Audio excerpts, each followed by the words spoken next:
आज हम राष्ट्रीय अर्थशास्त्र पार्ट 4 पूर्ण प्रतियोगिता में फर्म के सिद्धांत के अंतर्गत फर्म का पूर्ति वक्र सीखेंगे।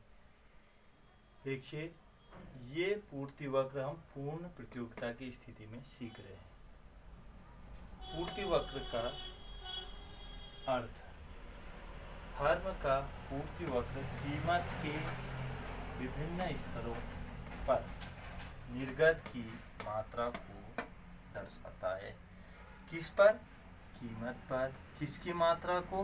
निर्गत की मात्रा, जिसको कहते हैं हम क्यू का अर्थात कीमत पर क्यू की मात्रा को दर्शाता है। पूर्ति वक्र दो स्थितियों में संभव है। पहला अल्पकाल, दूसरा दीर्घकाल। देखिए, अल्पकाल हमने पार्ट 3 में विस्तार से पढ़ा है। अल्पकाल में दो प्रकार की लागतें होती हैं, पहला स्थिर और दूसरा परिवर्तनशील लागतें।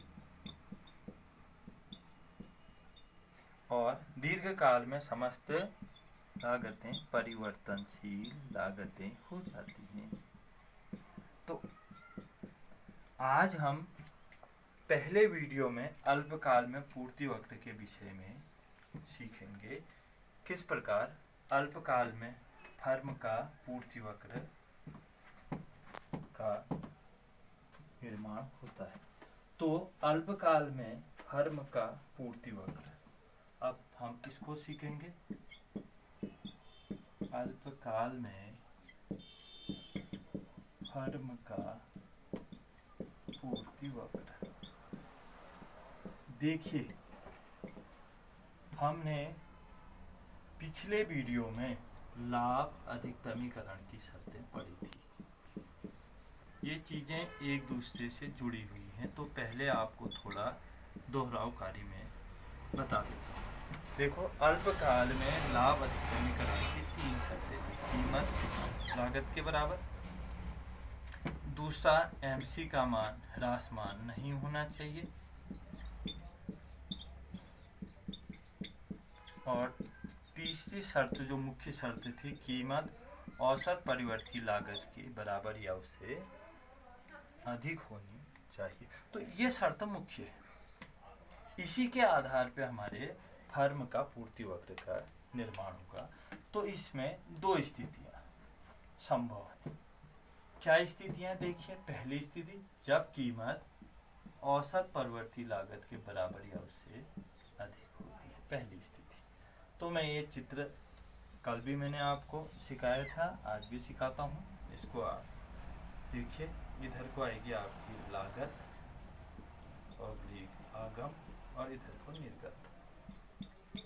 और हम जानते हैं पूर्ण प्रतियोगिता का ये सीधी रेखा कीमत P और AR-MR वक्र को व्यक्त करती है। अब मैंने ये चित्र बना दिया MC, और ये ABC वक्र P ने अधिक होना है तो ABC वक्र P से नीचे को बनेंगे। देखो, आपको पता है संतुलन बिंदु हमारा E होता है। यहाँ पर दोनों शर्तें पूरी होती थी, P बराबर MC और MC का मान ह्रासमान नहीं। तो ये यहाँ से मैंने E से एक ऊर्ध्वाधर रेखा खींच दी, इसने निर्गत को Q पर स्पर्श करा। देखिए फिर, अब जब कीमत P ABC से अधिक है तो फर्म को लाभ हो रहा है। फर्म को क्या हो रहा है? लाभ। अतः फर्म उत्पादन करेगी। ये चीजें हैं इसमें। देखिएगा, पहली शर्त क्या हो रहा है? फर्म को लाभ। क्यों हो रहा लाभ? कल हमने पढ़ा, क्योंकि इस स्थिति में TR अधिक होता है TC से। इस स्थिति में TR TC से अधिक होता है, तब फर्म को लाभ होता है और फर्म उत्पादन करेगी। कितना उत्पादन का हो रहा है यहाँ पर? OQ के बराबर। उत्पादन को भी हम यहाँ पर लिख लेते हैं OQ। आप देखिए, असली चीज है फर्म का पूर्ति वक्र क्या होगा। देखिए, आप इस बिंदु को पकड़ लीजिए, ये बिंदु है आपका F, और थोड़ा हम इसको चेंज कर लेते हैं, इसको E लिख लेते हैं, इसको F लिख लीजिए आप। देखिए फिर, ये ई बिंदु से ऊपर को उठता हुआ MC वक्र का भाग पूर्ति वक्र को व्यक्त करता है। ये है पूर्ति वक्र। इसमें बस परिभाषा भी यही बनेगी। देखिए, जो ये दोबारा मैंने खींची है लाइन मोटी है, यही आपका पूर्ति वक्र है। क्या है, पहले आप इसको देखिए, ये वक्रों को, ये वक्र ABC और ये वक्र है आपका MC वक्र, ये बिंदु ही है। तो क्या हुआ, ये फर्म का अल्पकाल में फर्म का पूर्ति वक्र, इसी को आपने लिखना है। लिखिए भी, जहां पर ABC वक्र MC वक्र को काटता है, उस बिंदु, वो बिंदु क्या हुआ, ई से ऊपर को उठते हुए MC वक्र का भाग अल्पकालीन पूर्ति वक्र को व्यक्त करता है। फिर से देखिए, ये कुछ नहीं है लिखना, आपने ये लिखना है। ये क्या है, बिंदु जहां पर ABC वक्र MC वक्र को काटा, उस बिंदु से ऊपर को उठता हुआ MC वक्र का भाग फर्म के पूर्ति वक्र को व्यक्त करा। चित्र में इसे मोटी लाइन से, डार्क लाइन से हम इसे दिखा रहे, मोटी लाइन, या इसको हिंदी में कहेंगे मोटी रेखा से व्यक्त किया गया है। बस यही आपका अल्पकाल में फर्म का पूर्ति वक्र है।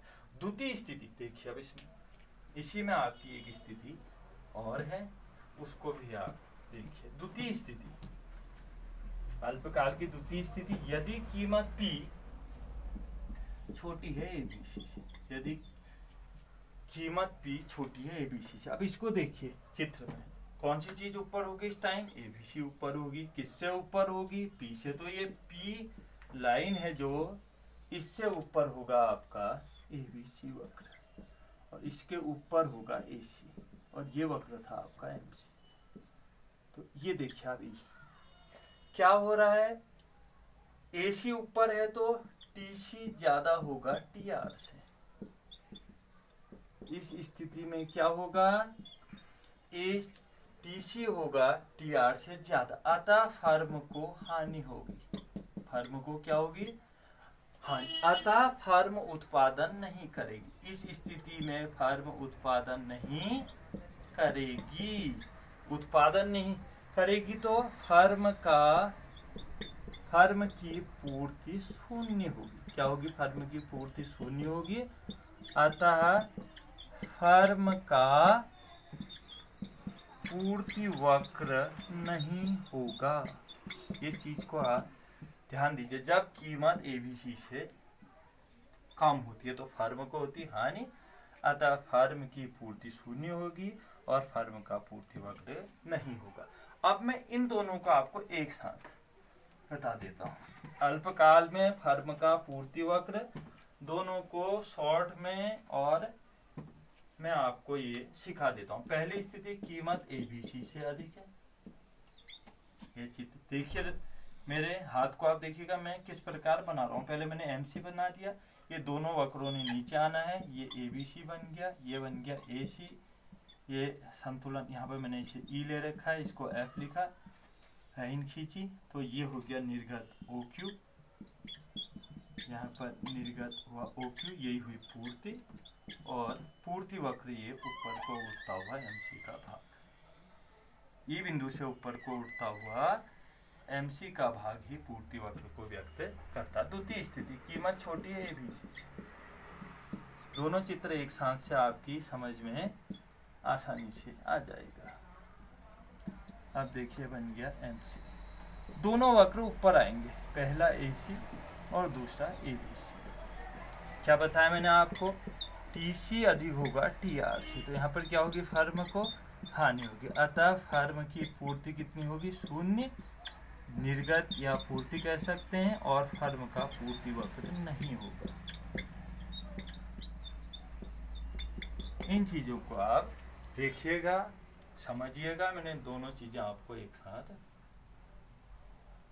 बनाकर सिखाई हैं, आप इनको सीख सकते हैं। ठीक है, इस समय के लिए इतना ही। अगले वीडियो में हम इसका अगला वाला हिस्सा सीखेंगे।